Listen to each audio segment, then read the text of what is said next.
you just missed it. It's move up. The other way. No. She just jumped on right there. Yeah. So we're gonna bring our next person in. Excited to bring in this person right now. Calendria Rowland, what's up? What's up, lady? Come on. Oh my God, that's Kelly how you Rowland's greet in the me, building. Kitty. Calendria. By the way, everybody's been so infatuated, I guess, with I call it my multi-syllable name. Well, you know what? I've been in Houston for so many years. Yes. And I'm gonna give you my quick story. Is Matthew and they had the store. They had the what was it? The hair salon. Yes. Headliners. Headliners. But on the bottom of Headliners, I had a store. Yes. So before we even start with all of this, so Matthew comes into the store one day. I was only like a rookie, second year in the league. And he goes, hey, I got this, my daughter and this girls group. Would you invest in it? And I was like, listen. I was like, look, I love music. I'm into music, but man, I don't know nothing about it. And then Destiny Child. Everyone was like, you could have been first investor. I was like, no, I would have been the first money that he messed up when he had that first deal and he didn't know what he was doing. And then he would have figured it out with me. But I could have been a first investor, Destiny Child. How you doing? Where are you? I am what are you doing? so good. I'm so good. This nice chill Sunday today.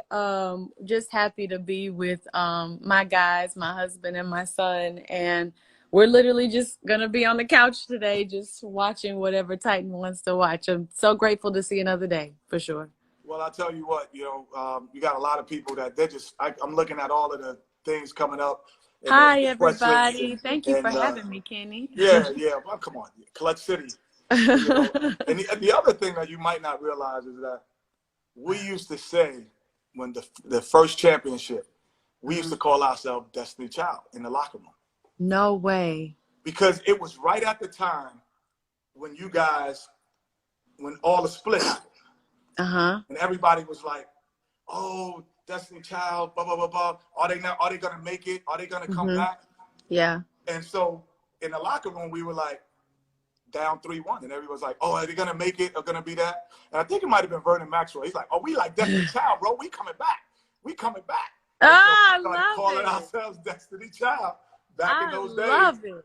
And y'all didn't even know it. So y'all was part of our No, didn't even know, but I love that. Thank you so much. So what are you doing right now to keep yourself busy? I saw the new music drop. I saw all of, what are you doing to keep yourself busy?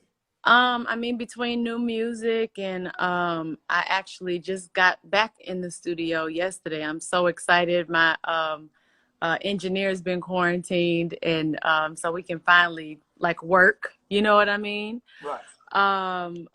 But we've just. So you have your own studio? You going to like? I have my own space in my studio. I just like to make sure that my household is good first. You know what I mean? My household comes first, and I do not play that at all. So yeah, making sure I get back in the studio, because that's like making me still feel busy. You know what I mean?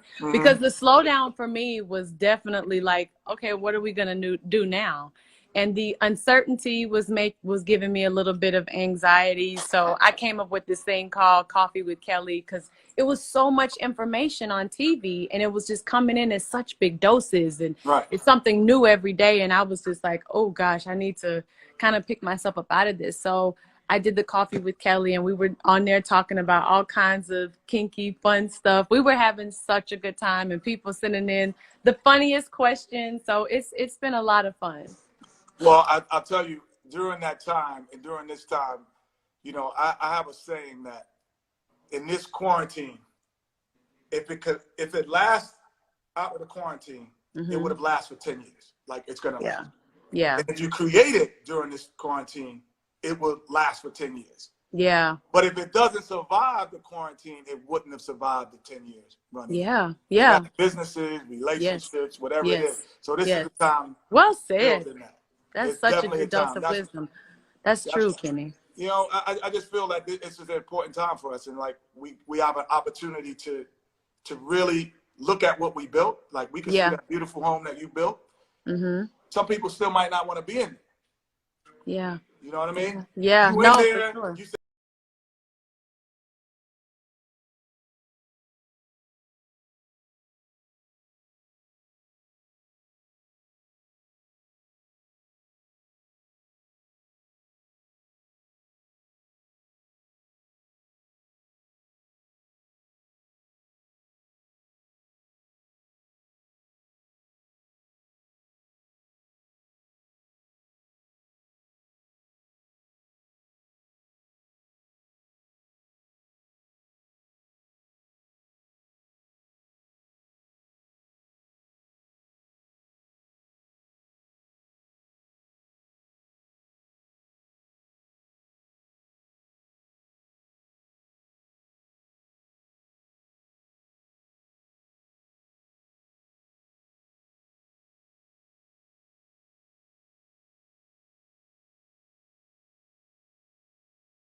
my kids are laughing right now. They're in this other room and they're going, because I always give the basketball analogies. Yes. As soon as they do it, they go, oh, here he goes again.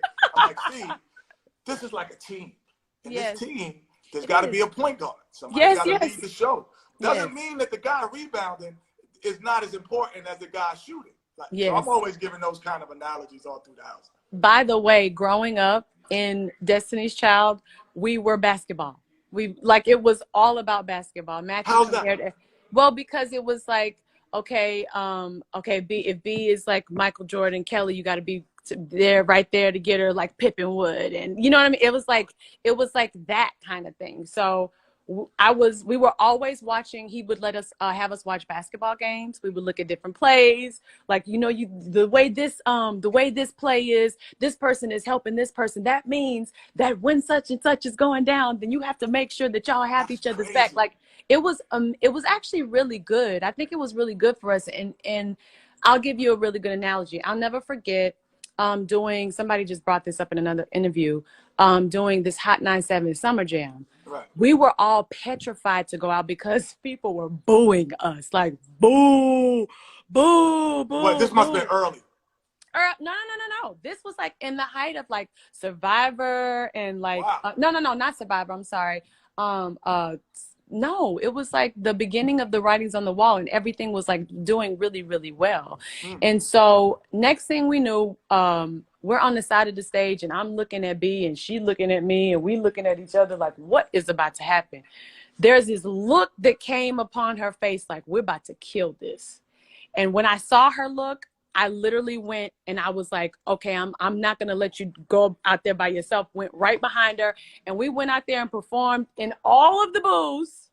Okay. And that was one of the hardest moments of my life because it was so much adversity, like all around us. It was like, no, we don't want you here. Leave. Wow. And it was crazy, but it was very humbling. It was definitely a test of character.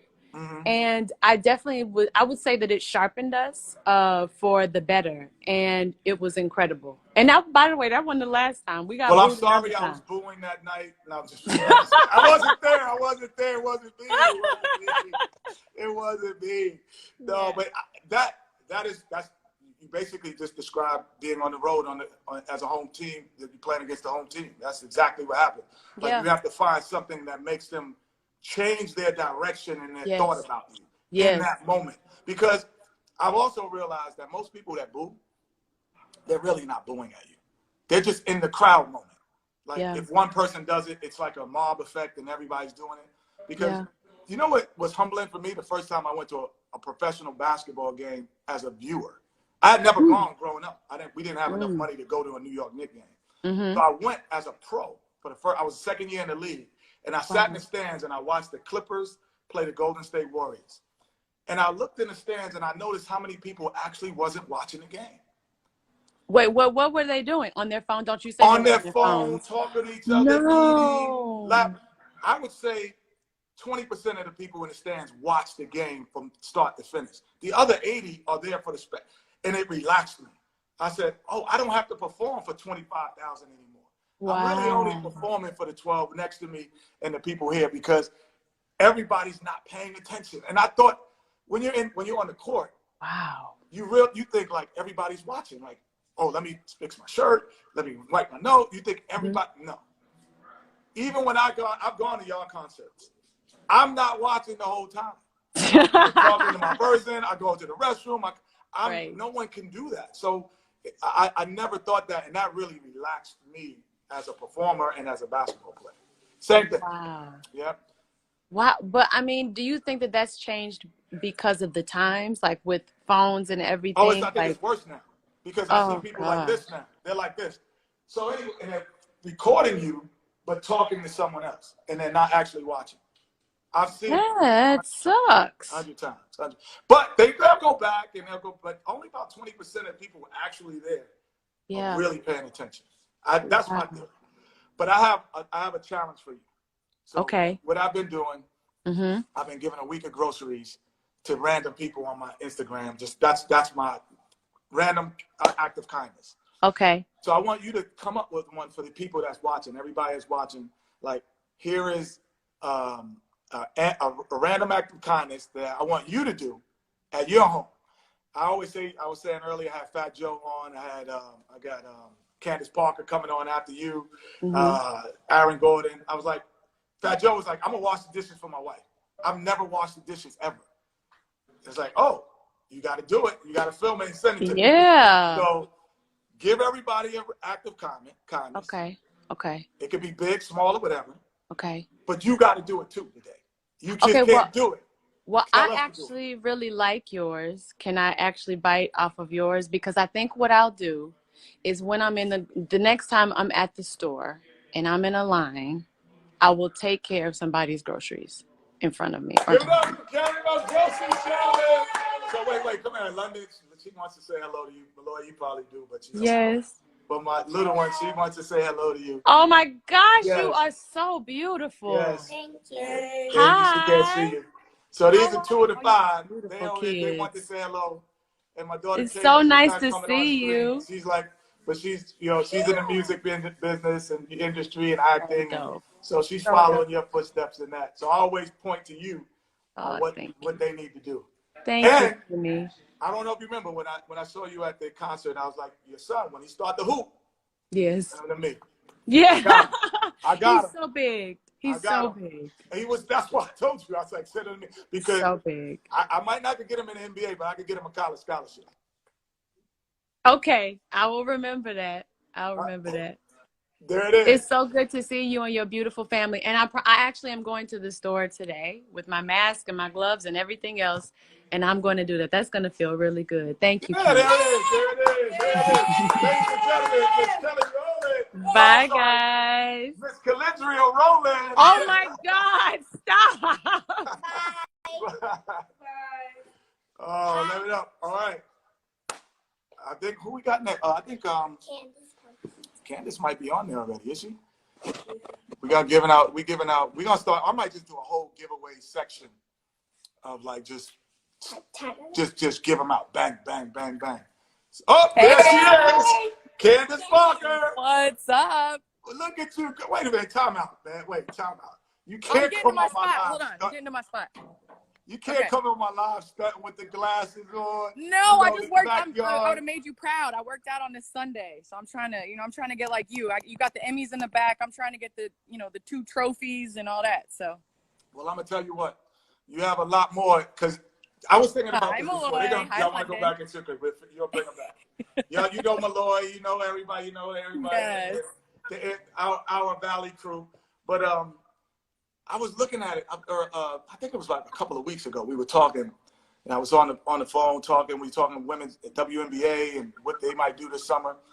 Yeah. And I was like, damn, Candace has won every single award that the WNBA has had, pretty much. Like, you won All-Star MVP, Rookie of the Year, 5 or 6 time, I don't even know, all first team. Like, is there anyone more decorated thinking of in the WNBA than you? I don't know. I mean, I'm kind of one of those people. I like to look at things at the end, like when you're done, when the legacy is through. I honestly, at this point in time, Kenny, like, you get validated by winning, by championships. So all that is all. One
thing that I kind of go into is like the overall. You have the unique viewpoint where the WNBA, you have such an knowledge about, which would be now kind of starting, and also you're a commentator in the NBA. So you have the whole world.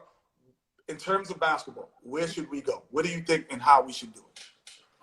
In terms of basketball right now, like how? Yeah, how do we get back to this? How if you were commissioner for the day in both leagues? I'm saying, both. What are you going to do? I want to say, first and foremost, safety is the number one thing. And the NBA has handled this, and we're always, I feel like, at the forefront. And I say we because we cover the NBA.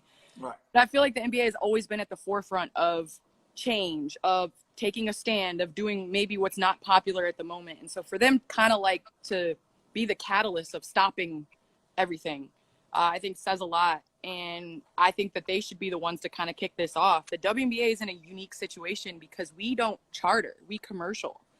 So if we're commercial flying, I think that's another thing that we have to work out. You're not going to be able to go to 12 different cities. I don't know if I'm comfortable doing that. And I don't know, I can't speak for everybody in the WNBA, but those are things that we have to kind of factor in. As long as we can be safe and it's not taking away from the well-being of the public. I mean, if you think about, we're testing, we have all these tests and we're testing every day, and we have people in the world that can't get tests. That's not fair. So I think it's going to be like a one-site thing where everybody goes to one place, and maybe it's 2 or 3 sites for the NBA, and you play around robin, and so we kind of minimize the traveling.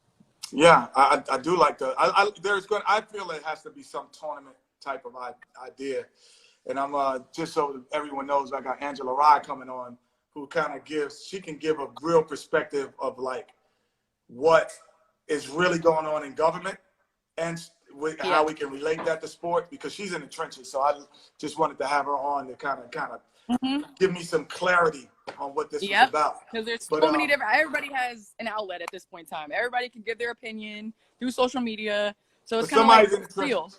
I need to talk to somebody in the trenches. Yeah, I need somebody that knows what they're talking about. You know, and then, you know, I got a random question. Like I always say, at some point, there's going to be a female basketball player that everyone thinks is good enough, even with the prejudices of the NBA, saying, no, they could play in the league. Yeah. Was there anyone besides yourself that you felt that, man, they really could, or who would that be? What type of player that will be? You know, Cappie Pondexter to me was that player that could and should have and had that opportunity to play, just in terms of, especially in her prime, that build. I think it almost has to be like a combo type of guard, you know, that's athletic, that's strong build, that can shoot the three, that can spread the court. But honestly, like, here's the thing, we're content with growing our league. You know, I wouldn't step out and put all the pressure on Layla. Like, yeah, I'd want her to aspire to play and be the best that she can be, but I think there's room in our league to grow it and to be the best there. So, I mean, I think Cappie Pondexter, if I had to put money on anybody, it would be her. And I always said it would be a guard, a point guard. Yeah. Because a point guard, because of all of the things, it's a point guard is all skill. Like, it has nothing to do with, if you don't have it, you can't handle the rock. You can't shoot. You're right. And you can't You're make great decisions. You're not going in there. Great decisions. You can't play it. And so at times where, you know, the interior becomes more of a physicality.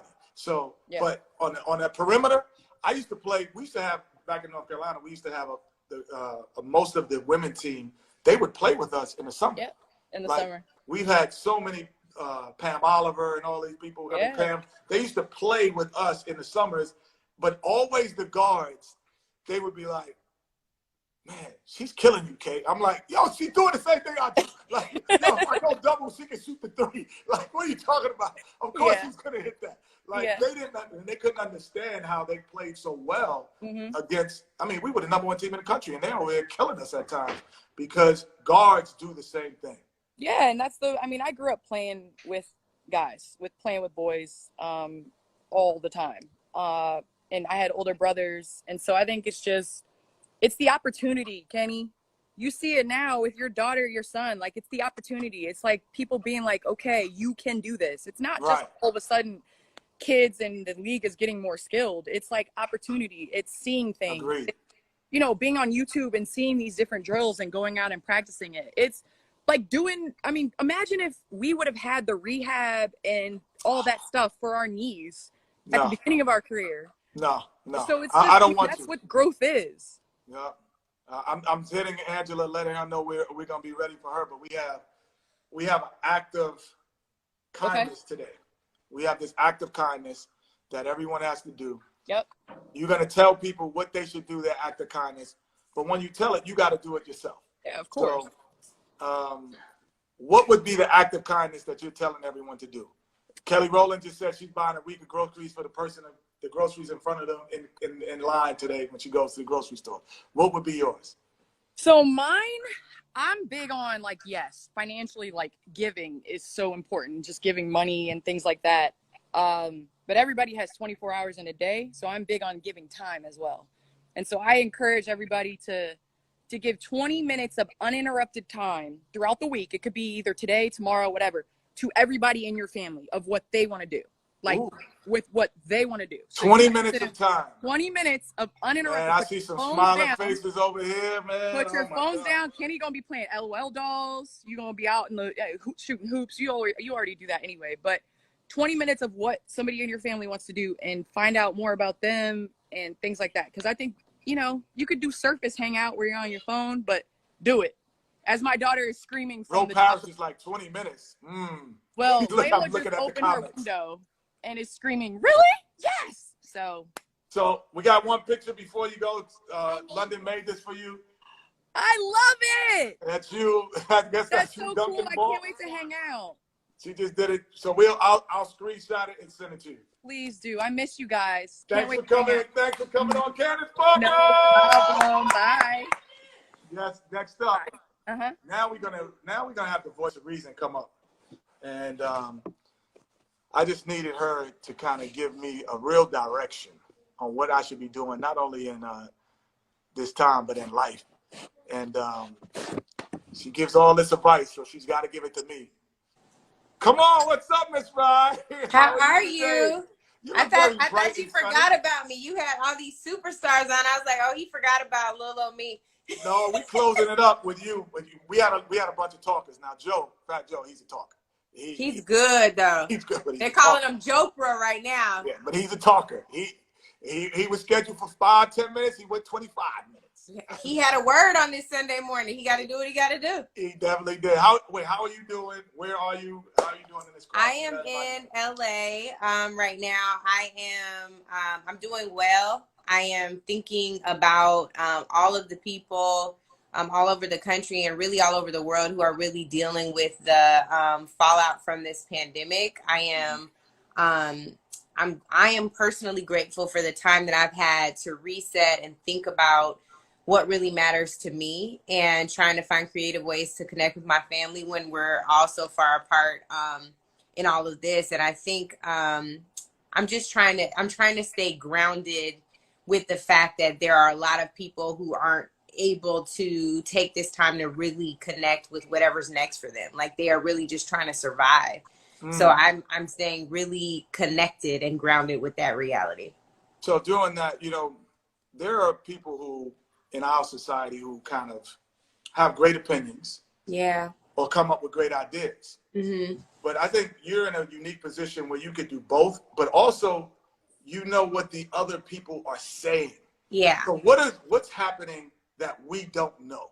Like, what is happening that you would like to, like, hey, you know what, just letting you know, this is what's going on right now. Yeah, so I think still, even with that, so much of what is happening is medical.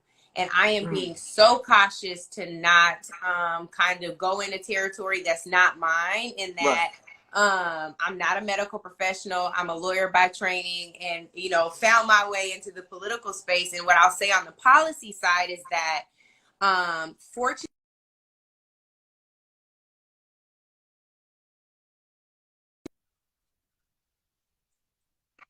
are you there? Can you hear I'm me? here. Okay. I see you now. Okay. Just how real systemic racism and oppression are. And we're seeing the realities of that through how this disease is being handled, or this virus is being handled. The number of people in our community who have been impacted, the number of people in our community who have died, the number of people in our community who have to go out and work every day and can't tell people no. So I think that reality, I'm like, okay, I'm grateful for this, because now when we finally talk about these conditions, people won't say dumb stuff. I'm not going to cuss. It's a Sunday and the kids are there. I saw them. Dumb stuff like everything isn't about race, right? When the truth of the matter is the very foundation of this country had everything to do with race, right? So I think that this gives us a really unique opportunity to say, for all of the people who have been disproportionately oppressed by this society, we can come together now and say, yo, we can do this ourselves, but we also are going to hold this government accountable to do right by us. So I'm hoping that my medical professionals will stand with us and getting us this data, getting us the information we need. There's a sister leading the trials on vaccinations, to really get this right. I think that 2020, a year of perfect vision, gives us the opportunity to see clearly and to get this thing right. And that's what I hope comes out of this. You know what? The one question I always like, even when I listen to you and I'm watching on television, the only thing is like, and you see certain states opening up, you see the NBA closing up and say, we're going to close shop. Yeah. The one question that seems no one's answering to me, just, or at least maybe I missed it. Mm-hmm. I'm not saying no one's answering, maybe I missed it, is like, what is the criteria to open? Yeah. So like, we could close everything down, and that's Yeah. why you have to set, to me, you have this disproportionate rate of people saying we should do it or we shouldn't. Yeah. I saw the guy on your live the other day, the comedian Ronnie, like with the insane comments about, oh, why can't we open? Why not now? Like, I need a barbecue. It's not a, but no one has said, okay, when we see these rates drop at this number, we can open, or we're here. So everyone is just waiting, and everyone has their own personal opinion because no one has led us and said, from a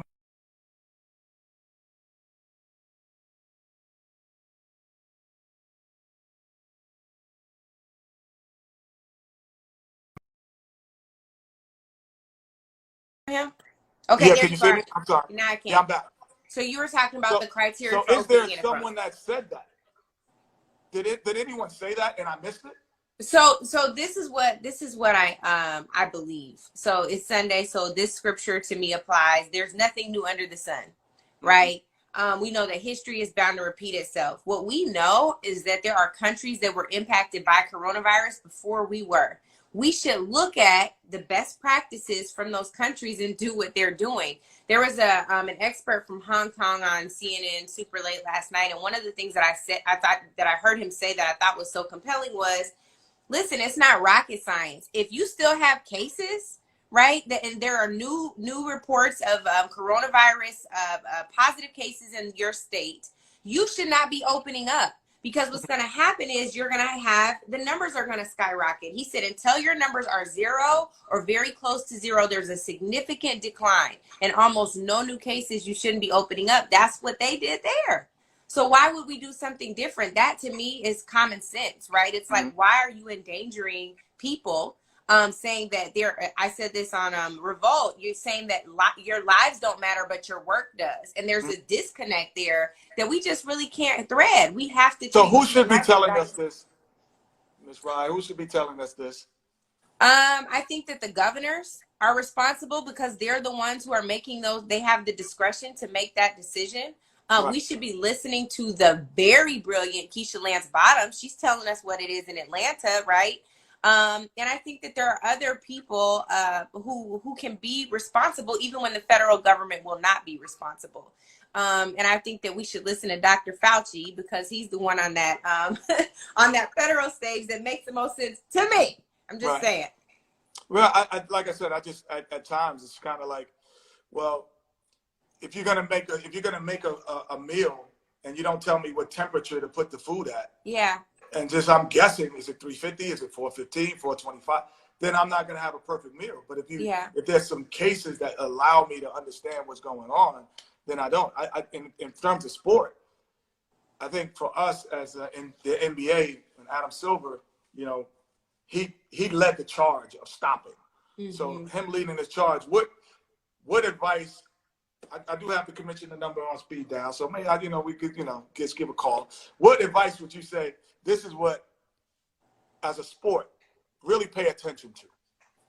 Yeah, I think it is about paying attention to your humans first, right? Before you have the ability to make revenue, you're especially in the NBA, especially in sports, you rely on the physical health of a player, the physical condition of a player to make your ends meet. That's just it. Right. And let's be real with this before you even go. Yeah. Not only that, but the NBA is the largest conglomerate of successful black men in the world. If you combine their salaries, black men, it far larger than the NFL? Anywhere in the world. Wow, I did not know that. If you combine their salaries, there are no African American group of men that make that much of an impact financially anywhere in the world. So, so that's why it's important for this message that I want to relay Yeah. What is it? Like, what is that, you would say? But the point is, like, the other thing that I think we have to remember, you know, thinking of the Last Dance now and how much that's impacted everybody. You know, for a lot of young people, Kenny, all over the world, those players, y'all, I know you're retired now, but still, you all have so much influence over a generation. Y'all have influence over young boys who aspire to be players one day, young girls who aspire to be players one day. People wanted to dress, you know, and still want to dress like some of these players. They want to emulate how they walk and talk. If they're out there playing, right, and schools are still closed and parks are still closed and people are still supposed to social distance, it's sending a message that conflicts and doesn't comport with what they're learning at home. I think that alone is also dangerous, right? They're not just players. And even though Charles would say, I'm not a role model, unfortunately, once you don that jersey and you sign that contract, that's exactly what you are, whether you intend to be one or not. So I think there's a whole different perspective, not only from the wealth component, but also in what you all mean to people who look like us, young folks who are coming up. Yeah, I agree 100%. That's why I like the fact that we were the first sport to stop. Yeah, because that's right. when we stopped, I saw a noticeable difference in everyone's behavior that was associated with around the sport and with the sport or enjoyed the sport. The same way Magic Johnson recreated the thinking about people with AIDS. Yeah. When he was the first to say, I'm coming out and letting everyone know I have it, and this is what he was like the biggest star, and he came out and I noticed over the years that obviously our sport does that. And I think it's because you could see us differently. You see us in small attire. You can see our faces. You can see everything about it. As commentators, we're here. You see us. You get to see everything about us. I think that has a big influence. But today I'm challenging people, Angela. So I'm challenging you. Because I know you can come up with something really inventive that our people, they have to do a random act of kindness today. Yeah. Right? And so I want you to think of that. But you can't tell us to do something that you ain't going to do. Yeah. So you do it, and then you got to send me the video of you doing it. You know, so Matt Joe said he's going to wash the dishes. All right, I got to wash the dishes today, but I'm going to have to, And I'm not even going to use the dishwasher, even though it's broken today. But anyway, that's another story. One of the things that that I've been really interested in right now is, you know, we can do things that normally we don't have time to do. We're not stationary long enough to do these things. And so I've been connecting with people on Instagram Live that I normally, you know, would never see. I haven't been interested in. Yeah. Well, Rodney was one. But one of the things that I would like to do, because I really miss this time from speaking to students at colleges, is doing like a professional development some type of session where I can answer their questions about, you know, how to do whatever they're going to do next. Especially, there's a whole group of college students who are about to graduate, no graduation. Yeah. They have to be worried about this economy. This could get worse than what it was in 2008. So just innovative ways to help them figure out how they make money and how they get experience as they go into to fulfill their next step. So maybe I'll do that. Or I got a toilet paper challenge. I ordered a bunch of toilet paper from a Black-owned spot called Freedom Paper Company. Maybe I can go and see if my neighbors is doing all right in the toilet paper. You know where I thought you was going with this, though? I thought you were going to say buy something from a Black-owned business. Oh, definitely do that. That's a given. With Eddie Ryan's my daddy, that's a requirement. That's the requirement, and you got to we got to see you hand the toilet paper or put it on that desk and put the toilet paper down. And that's your random act of kindness. Okay, I got to see. Somebody might get mad, like, what you trying to say? No. Listen, drop it off I'll send me an address. We won't say that. Y'all don't need no toilet paper. We need paper towels. Paper towels and rice. You can order some from Freedom Paper Company too. I just found, like, one of my friends posted about them, Black owned, and they have everything. And I know they would expedite your order. Say no more. It's done. That's my random act. Well, I appreciate you. We cherish you. We cherish Thanks, Kitty. Same here. Appreciate it. And what I do, I'm giving out groceries. So everybody who's on, everybody just stay on. I'm going to just start now. We got our guests in. I'm just randomly pick people and start giving out a week of groceries. I love it. Thanks, Thank you. Happy Sunday. Take care. Yes, you too. Bye. It's grocery time. Yay! It's grocery time. So. Can I pick this time? Well, no, we're going to let our producer pick. Kayla? Yeah, we're going to let her pick the people, and we're going to randomly select people. Nah, he don't need it. We know him. Yeah, he all them crazy comments Shagun had on. We don't need it. Right there. Yeah. Yeah, that's cool. We'll take him. All right. We'll take them. Waiting. And the anticipation. Let's hope he answers. All right, we're waiting. Uh-oh. Hey! How are you? How are you? What's your name and where you from? My name is Cynthia, and I'm from New Jersey, East Brunswick. New Jersey! Yeah. What part of New Jersey? East Brunswick. Okay, my parents, we had a home have a home in Marwa. Oh, okay. Yeah, so we're Jerseyites in certain respects. I'm born in New York, Queens, raised in New York, but you know, okay. after we wanted to get out of that tightness, we moved to Jersey. Okay, well, I stayed in Brooklyn for a while. This is one of the ones that was born in Brooklyn, actually. I was born in Brooklyn too. How you doing? Kings County, brother. How are you? Oh, I'm doing all right. Oh, how you doing? I'm doing great. I'm doing great, man. I see you doing a little yard work out there. Yeah, you know, Mother's Day's right around the corner. I got to do that for the mom, you know. Oh, man, that's great. Well, I just wanted to say, man, you guys, I see you holding it down together, which is wonderful. And we just doing random acts of kindness.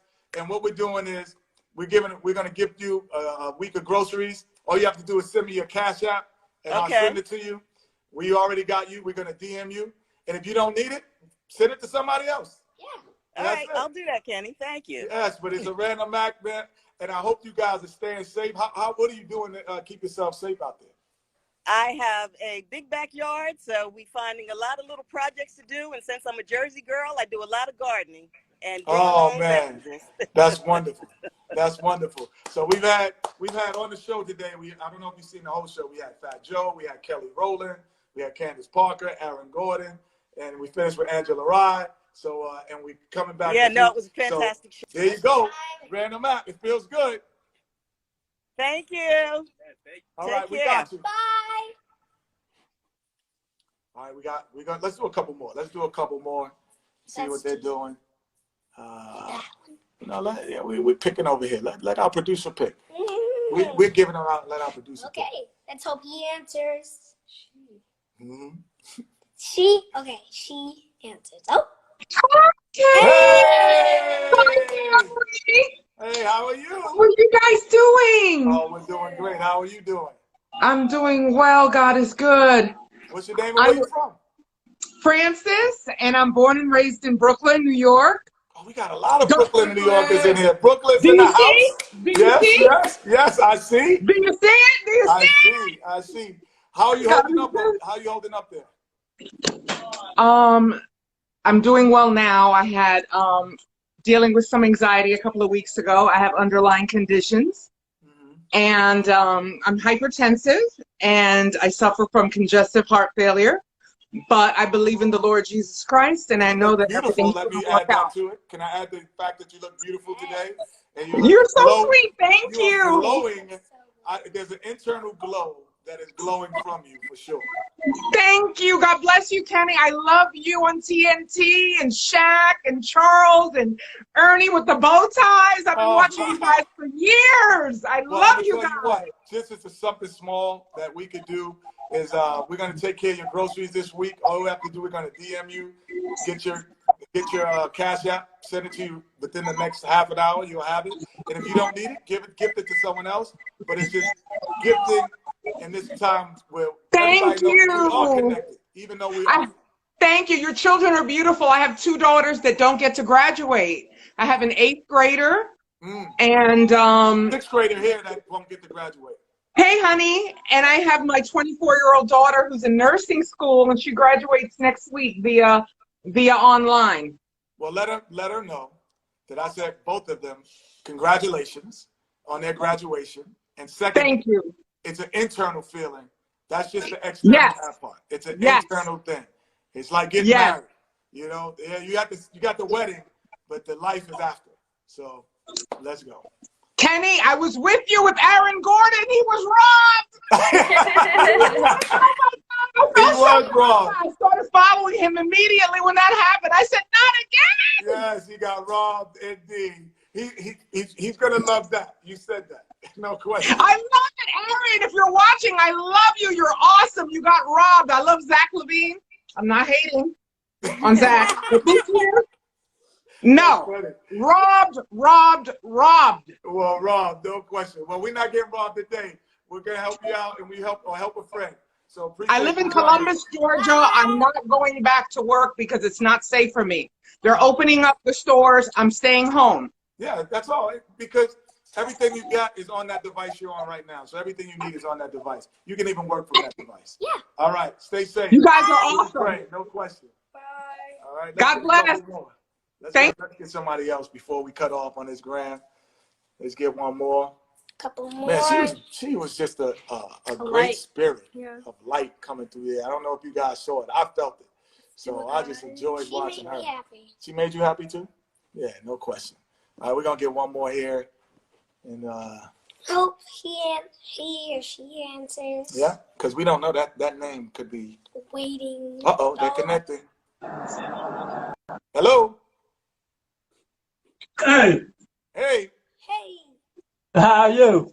All right, we can't see you. How you doing? I'm trying to fix it now. The little Android ain't working, man. How you doing, man? Hey, how you doing now? Good to I'm see all you. right, man. How you doing, Kenny and the Good. family? Is that the quarantine beard or that's the regular beard you always sport? No, it's definitely the quarantine beard, man. But I just try to neaten up and try to make it do what it do.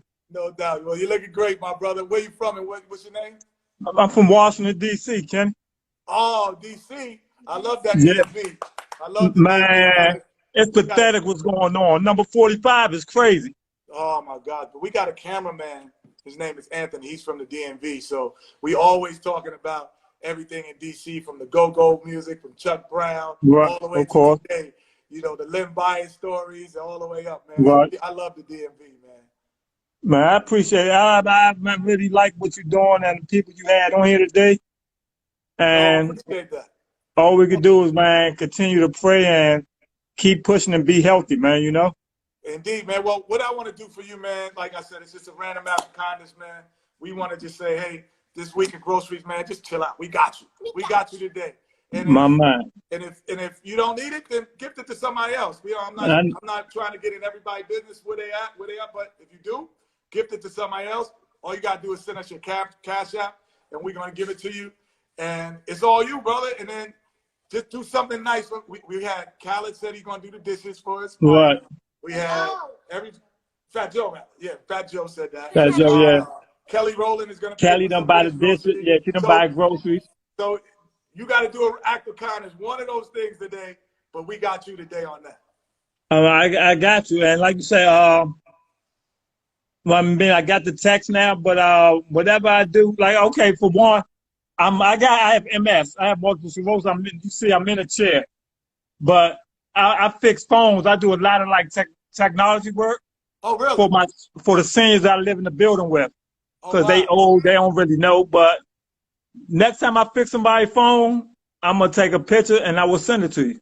There it is. Hey! But listen, my brother, I mean, you're a big inspiration, man, to us. Just letting us, you know, inside of your world and yeah, let us know what you're doing. And man, you look great, man. I can't grow beard. I'm always jealous of guys who can grow beards. Because I was spotty all right here. You know, I don't know none of that. Every time you kiss me on the cheek, it's still. No, it's still okay, but it ain't like that. Yeah, man, you look great, brother. You're doing great work, helping people out. Like you said, you're helping elderly. Let me say people, one man, thing. Let me say one thing, because I commented on the text. We appreciate you and what you're doing. Salute you, brother. Let me say one thing before you go, Kenny. I agree with everything Fat Joe said, because I'd rather take the criticism from somebody that played the game. Okay. And it's just like a alcoholic and a drug therapist. I don't want your information, even though you book smart, but I want it from somebody that been through my struggle. You see what I'm saying? Yeah, no question. So I want it from somebody that I seen win 2 rings, that I seen go to Carolina and do that. I just don't, even though other people are good and they got it, not taking nothing away from them, but I want my knowledge from somebody that played the game. You feel what I'm saying? I appreciate that, man. I appreciate that, man. Thank you, man. Hold it down in the DMV. Hey, and my other thing you have to do, you got to play some Chuck Brown today in the house. Play some go-go music. I got you. I might send a little audio text on the on your text, audio clip on your text, just to let you know. Do that. I got you. All right, my man. All right. My man. Thanks, Kenny. Well, ladies and gentlemen, this has been a great day today, man. Let me answer a couple things. Yes, it was a blessed day from Celebrity Rap Girl. Who else? Jazzy and me's in there. Bless my heart. I appreciate you, Big Dog 33. Everybody who's been joining over these last weeks. We're gonna come back big and strong the next Sunday. Again, Ro Paris is in here, Shagun, the program, Joe Smo training. If you want to get your workouts in, if you want to be a good basketball player, he's gonna work you out. All you have to do is just do your thing. He said he needs some groceries too. But I'm gonna tell you what, listen, act of kindness day today. Today is an act of kindness. Do one act of kindness to somebody. Kevin Chandler was up in the building. Everybody's in here. So many, all the way from Paris is in the building. Yes, indeed. Oh, man, this is just great. I enjoyed the day. Enjoy yourself. Enjoy your Sunday. Jermaine's in the building. Jermaine's in the building. Everybody's here. No question. Momo officials in the building. All right. All right.